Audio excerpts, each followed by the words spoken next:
Tomorrow, I promise you one thing. You're going to worry about something. Something. And in that moment, I hope that you will say, Jehovah Jireh, God will provide.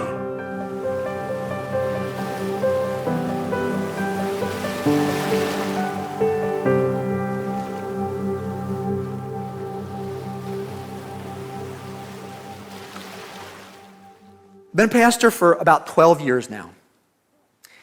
And most of the time when someone comes to me in my office up there or wherever I am, they come to me because something has made them anxious. Marriage is falling apart, kids are walking away, husband just died.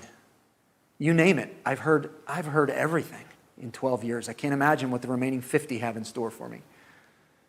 Most of the time, it comes down to a trust in God. And I'm telling you, friends, listen to me. Most of the time, when worry has taken over somebody's heart, it's simply because they acknowledge Jehovah Jireh, but there's very little evidence in their life that they actually believe him. Like, take him at his word when he says, look, listen to me, everybody in the room. This is God. I'm staking my name on the fact that I will provide everything you need to fulfill your purpose in this life. He stakes his name on this. So much so that he wants you to believe it. Let me ask you something. By show of hands, how many of you have ever sustained any kind of injury? Come on, everybody. Any kind of injury. Okay, that's almost everybody in the room. How many of you have ever had a surgery? Okay, I have two. How many of you have ever had a broken bone? I've had multiple. If you've ever seen my nose up close, you'll know that guy's had a few broken bones. What are you all laughing at? Yes, lots of broken bones. How many of you have ever been stoned? How many of you have ever been chained into a prison with rats and human feces all around you? How many of you have ever been flogged? Paul went through things that we really cannot even wrap our minds around. And most scholars would agree that because of the things that he endured, without a physician, he probably would have died very early in his ministry. I mean, for goodness sakes, just a week or so ago, the disciples gathered around him because they thought he was dead. Do you think you just get up and go on with no wounds? We don't have to wonder about what Paul endured. I know most of you have probably seen this before, but if you haven't seen this, look at what Paul endured throughout his life. This is just a snapshot.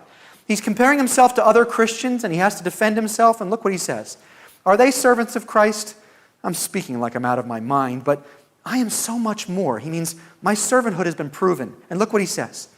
In hard labor, in more imprisonments, in worse beatings, in frequent danger of death, 5 times.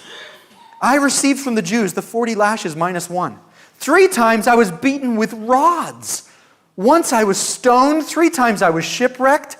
I spent a night and a day in the open sea.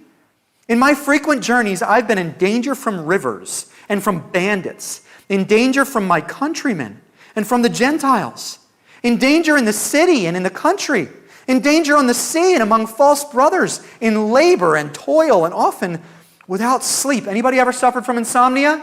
I have. Terrible. In hunger and thirst and often without food, in cold and exposure, and none of that was by accident. None of it happened by accident. It happened according to the sovereign plan of Jehovah Jireh. Now somebody might say, how can you say that none of that happened by accident, that that was providence? You're saying that God planned that for Paul's life, and I'm telling you 100% yes. Look at what Paul himself wrote about why God allowed this pain into his life. So to keep me from becoming proud, or some translations say conceited, I was given a thorn in my flesh, a messenger from Satan to torment me and keep me from becoming proud. 3 times I pleaded with the Lord to take it away. Can anybody who's been in pain relate to that? I pleaded with God, please help. But he said to me, and if this isn't underlined in your Bible, you should underline this, My grace is sufficient for you. For my power is perfected in weakness. Therefore, Paul says, I will boast all the more gladly in my weaknesses, so that the power of Christ may rest on me. That's why, for the sake of Christ, I delight in weaknesses, in insults, in hardships, in persecutions, in difficulties. For when I am weak, then I am strong.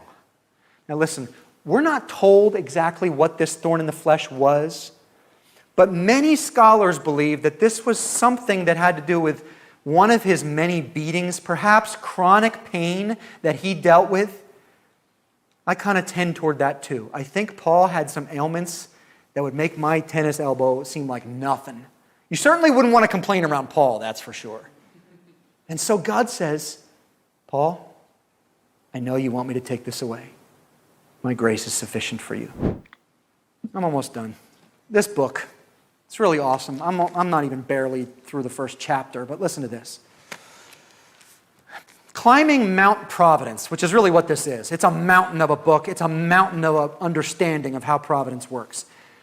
I've only had you hiking up this mountain together for 2 weeks, okay? Once we reach the top of this, and you reach the top at the end of your life, I don't know where you'll be. Maybe you'll be sitting in a hospital bed surrounded by children and grandchildren holding your hand as you enter into the presence of God.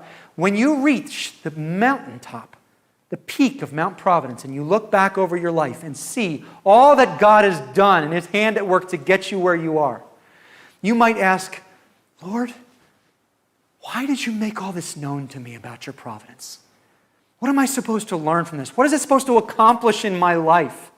I'm telling you that God has shown you providence in your life to put that steel in your spine so that you will know no matter what comes, God will take care of me. Look what Piper says about this in such a beautiful way, and then we'll close. Piper says this: God has revealed His purpose for sovereignty over good and evil, the good things that happen and the bad things that happen in your life, in order to humble human pride. You might say, I did this. No, you didn't. God did it through you. He humbles human pride, to intensify human worship, to shatter human hopelessness, and put ballast in the battered boat of human faith. Steel in the spine of human courage, gladness in the groans of affliction, and love in the heart that sees no way forward. Church, listen to me. If you come here this morning and you're hopeless, like, Lord, I don't see any way out of this horrible predicament that I'm in. Listen to me. Hopeless dies.